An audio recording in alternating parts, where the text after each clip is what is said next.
大家好，欢迎收看马外聊车。今天呢，咱们试驾的是这个吉利的缤越酷这款车啊。厂家是怎么给它定位的呢？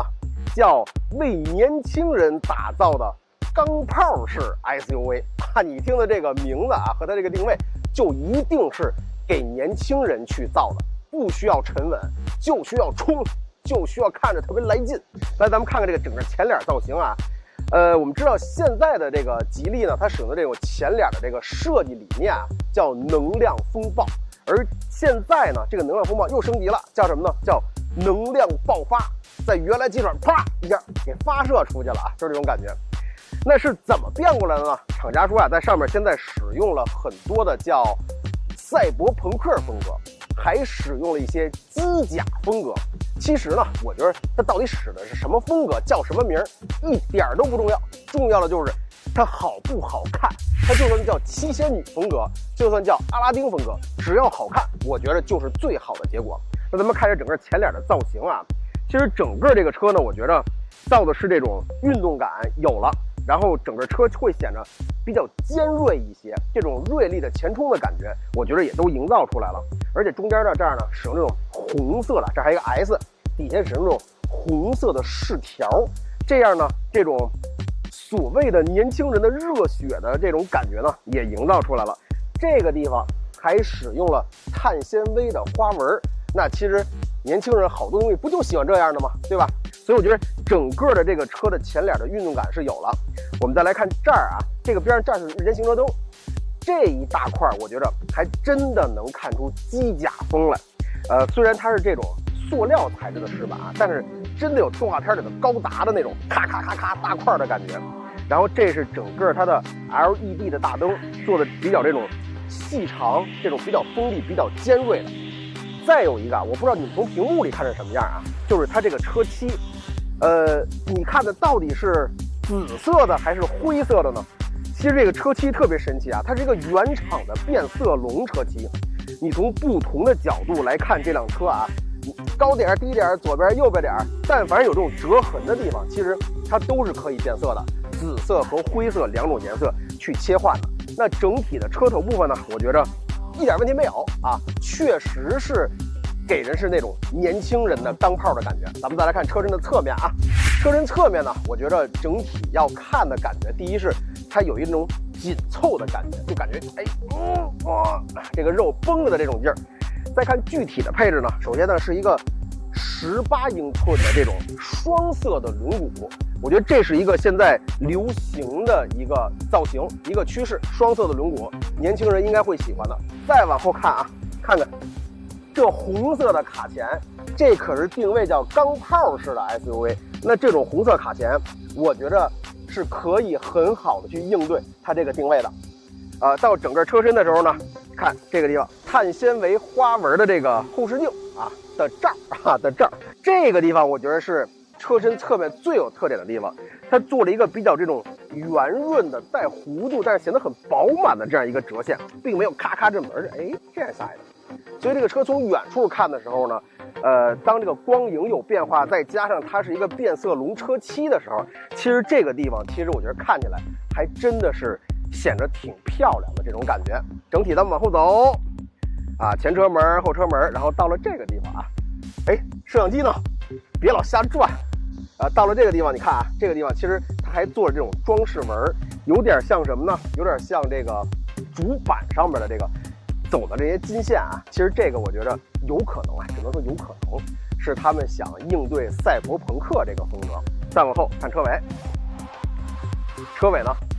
绝对不用说有什么意外的啊，贯穿式车尾，这个没跑，在现在这个时代。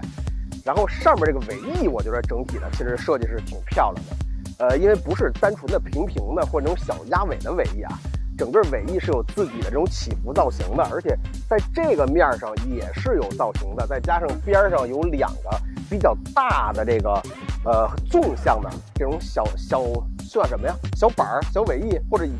尾翼的侧边嘛，而上面写了一个红红的 S， 所以我觉得整体的这个车尾呢，设计的和车头和整个的车身来说，我觉得还都算是很匹配的。但是我觉得没有车头的那个特点那么明显了。然后咱们开一下后备箱，摸摸钮啊，电呢，首先说打开，可以看到啊，里边现在是我的一个大背包，然后是摄像老师的一个整个装设备的一个箱子，所以放在里头呢，你可以看到整个其实这个使用空间还是没问题的。虽然它是一个定位的小型的 SUV， 但是整个的后备箱空间相对来说是规整的，而且呢空间方面也没有问题。然后我还发现了一个细节的地方，就是在这个板上啊有2个这种橡胶的垫啊，2个指震托，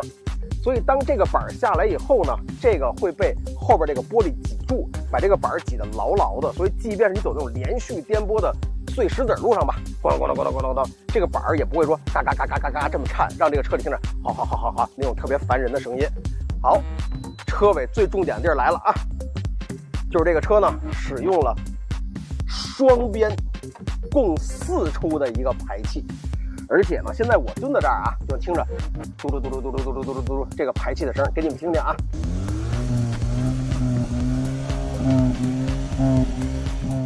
这个声哎，听着还挺来劲的。我跟你们说，这个声是真的，包括说一会儿咱们开起来以后，你能听得像嗡嗡的那个声，也不是所谓的效果模拟音，它是真的从排气发出这种声浪。所以对于这么一个 1.5T 的发动机的车型来说，能出这种声，我觉得还真的是很不错啊。在两侧4个排气管中间这个位置啊，是它的扩散器，也采用这种碳纤维的花纹，然后加上红色的点缀，中间的这样一个灯，这是模拟赛车灯啊。这个也确实是算是在外观方面吧，整体的从前到后到侧面，把这个运动性啊，把这个钢炮的特点呢，全都做出来了。好，外观说完，咱们上车。那进入车内呢，咱们来看一下整体内饰的情况啊。我先说一点啊，就是我这几年试驾下来以后啊，我觉着我对吉利车的品质感，无论是它驾驶的品质感，还是视觉的品质感，我觉着都是认可的。即便这种小型的一个 SUV 呢，其实我觉得它整体的品质感方面做的都是不错的。比如说这种有皮质包裹呀，这些地方也是，然后这种软性材质啊，然后包括这种双色的座椅，而且是还使用这种绒布面的，然后皮质面的，这样多这材质拼成的。整体的内饰呢，使用这种叫能量风暴啊，记住这回可没有爆发一说了。那整体的这个风格呢，其实还是偏向于整体的运动和硬朗一些的，没有使用大量的圆弧的这种线条，然后像这些地方啊，使用都是这种相对硬朗一点的造型，包括这个按键呢，也使用这种有这种菱形纹的这种造型，所以整体来说，我觉着符合年轻人的喜好，然后整体的比较硬朗，不是那么阴柔，也是我自己个人比较喜欢的。那在其他方面呢，其实是双联屏，这是现在肯定不会缺少的。整体的显示效果也都是不错，然后功能也是非常多的，而且使用了银河系统啊，这是吉利自己开发的一套这个智能车机系统，所以整体用起来都是没有问题的，而且又支持网络，可以扩展，可以 FOTA 什么的，这些东西都是不用去担心的了。然后再往后就是储物空间和便利性的地方，2个 USB 口，这儿还有无线充电板，无线充电板的边上还有一个可以放下大号手机的这么一块空间，所以呢，就是1个人开可以放在这儿充电，2个人开可以把各自的手机都放这儿啊，省着副驾这个手机没地儿放。再往后，有意思的地儿来了啊，使用了一个比较这种精致啊小巧的一个电子挡把，挡把上写一 battle。之后其实这个是挺搞笑的，这也不知道想跟谁 battle， 这是天天马路上看谁都不顺眼，然后想跟他来一下嘛。包括前边的那个飞点前面也写着一个 battle， 这个整个这个战斗气息吧，在这个车里这2处还都体现出来了。再往后 P 档、电子手刹和驾驶模式的选择，这个驾驶模式呢，多说一句啊，一般的车来说啊，都是舒适啊、经济啊和运动，它呢有4种模式，还多了一个智能模式。智能模式呢，其实以前在另外一个车上啊，另外一个品牌的车上，它有一个 Smart 模式，这个跟它实际上是异曲同工之妙。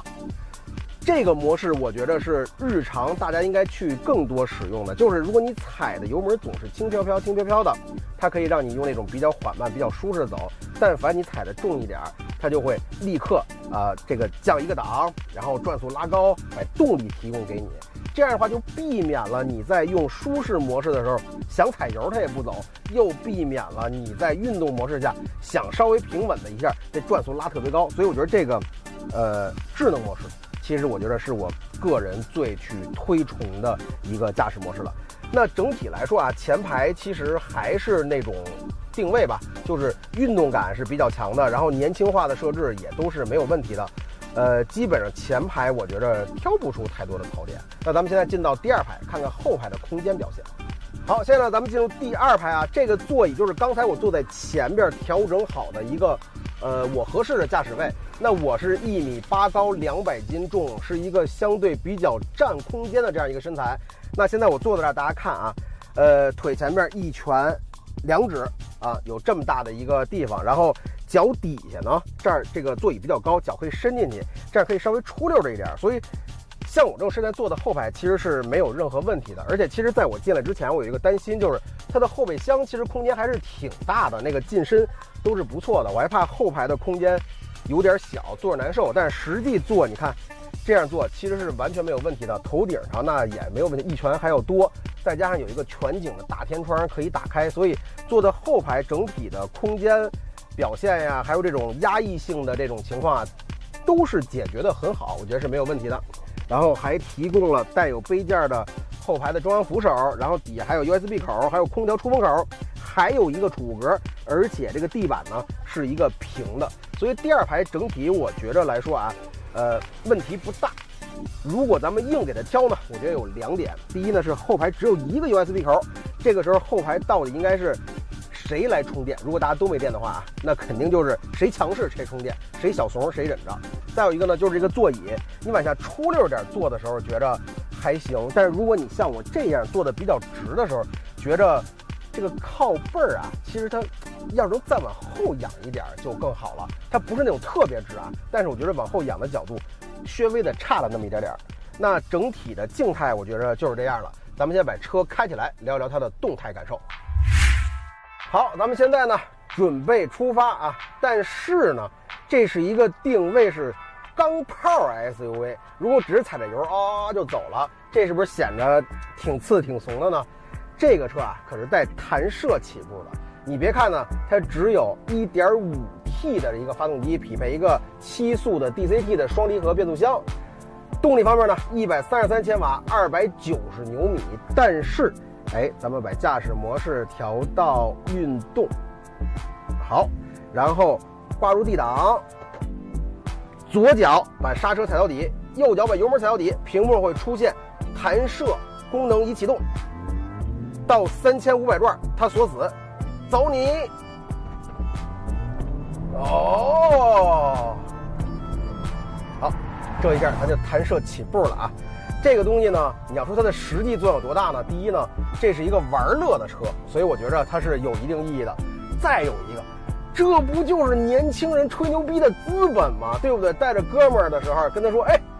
给你来弹射起步，让你感受一下，这会儿就是长面的时候。那这个车其实除了弹射起步呢，在一些驾驶方面的智能，我觉得也是做得非常好的。比如说啊，给大家举个例子，它有一个叫什么呢？叫窄路探索功能。比如说小胡同或者老小区，这个里边特别的窄，这个时候呢，你进去有点不敢开了，尤其是女孩啊或者新手的，就是心里没底慌，怎么办呢？把这个功能打开，它会特别慢的去穿过这一条非常窄、有非常多障碍的路线。一旦它探测过不去了，它就会停下来。一旦它穿过了这个特别窄的这一条路，进入一个宽阔的路以后，它也停下来让你去接手。假如说咱们说一个极端的情况啊，一条小窄道，我走了头，啪嗒过不去了，是一死胡同，这个时候怎么办呢？50米循迹倒车，按着刚才那小窄道再退回去。我觉得这两个功能加在一起简直完美。虽然说这是一个钢炮啊，感觉是开这个车的驾驶员应该都是技术很高超，然后很迅猛，油门踩到底那种，但是因为有一个好看的外表啊，所以也会有一些图它颜值的这些消费者买它。那这些人的技术可不一定有那么高啊，所以如果出现了刚才我说这种情况的时候，这两个功能加在一起就非常好使了。同时呢，还有一些自动泊车、泊入、泊出的功能，我觉得也是很智能的。比如说你到了这个地方，这个地儿自动泊车，这个现在很多车都有啊。然后它可以用手机去遥控，你就先下来以后拿手机啪进去吧，啊，它就进去了。等你回来的时候，哎，出来吧，就出来了。这个时候其实对于那种小窄车位来说呀，或者有的时候我不知道你们在超市遇没遇到过啊，两边都是大车，甚至是2个皮卡中间留一小缝，这个时候你停进去，你可能开不开门，用这个功能，我觉得就是刚刚好的。那除了这些之外呢，这个车咱们说它是钢炮嘛，对吧？它的整个的这个加速时间呢是7.6秒。那整体车开起来以后呢，我觉得，当你换到运动模式上之后，油门的反馈呀什么的，其实还都是不错的。而且刚才咱们前面说了啊，那个排气管声浪，那可是真声浪，嗡嗡，听着还是其实挺来劲的这个声音。再有呢，就是在自动驾驶辅助方面啊，其实你要知道，吉利在这方面一直是表现的不错的啊，因为它上面有一个豪华品牌顶着嘛，所以呢，它的这个方面其实我觉得不用过多的介绍了。在整个试的过程中，包括说车道保持啊，包括整个车的循迹性啊，可以跟起，可以跟停，然后在过十字路口的时候，如果它探测到有危险，还可以预判刹车。所以整个的这个自动驾驶辅助系统的好使程度啊，以及它的这个智能程度，还有安全程度，我觉得其实都是没有问题的了。那整体这个车其实开起来，我觉得确实还是有这种运动感在吧。整体的声音方面啊，然后包括方向盘啊，包括车辆的指性啊，包括动力以及油门反馈等等方面，我觉得其实整体的来说还都能够符合它这个运动型钢炮 SUV 这么一个定位的。视频看到这儿啊，我想你已经对这辆缤越酷已经有了一个基本的了解了。那对于我来说啊，这个车我觉得它有一个好看的外形，还有这种变色龙的车漆，然后车内呢，无论是品质感呀、科技感，还有空间，其实都挑不出毛病来。那还有一个不错的驾驶感受，动力方面的表现，我觉得也都没问题。在这个前提下，如果这个车我告诉你卖20万，是不是觉得贵了呢？那我告诉你啊，这车其实卖11.98000，也就是12万。这就是全系的顶配了。所以说，如果你是个年轻人，如果你喜欢运动感的车，如果你刚好有12万的购车预算，缤越酷好好的去考虑考虑它吧。好，感谢收看这期的马文聊车，我们下期再见。